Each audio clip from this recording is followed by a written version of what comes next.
ചുവന്ന കടലിന്റെ തീരത്ത് കാലത്തിന്റെ പാദശബ്ദങ്ങൾ ഇന്നും മുഴങ്ങുന്ന ഒരു സ്ഥലം. അതെ, ഇതാണ് ജിദ്ദ ബലദ്. ഇവിടെ കാൽ വെച്ചാൽ നാം നടക്കുന്നത് റോഡിലൂടെയല്ല, ചരിത്രത്തിലൂടെയാണ്. നൂറ്റാണ്ടുകൾക്ക് മുമ്പ് തന്നെ വ്യാപാരത്തിന്റെ ഹൃദയമായിരുന്നു ജിദ്ദ.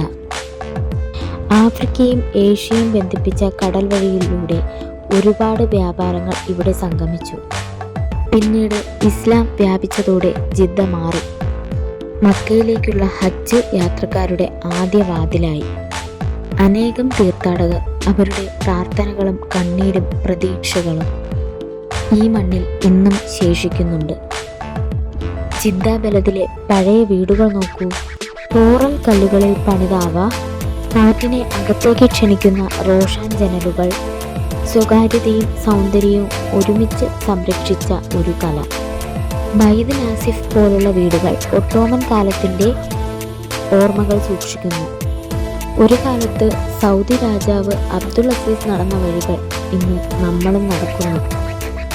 ഇവിടുത്തെ ചുരുങ്ങിയ വഴികൾ, വിപണികളിലെ ശബ്ദങ്ങൾ, മസ്ജിദുകളിൽ നിന്നുയരുന്ന അദാൻ എല്ലാം ചേർന്ന് പറയുന്നത് ഒരേ കഥയാണ്.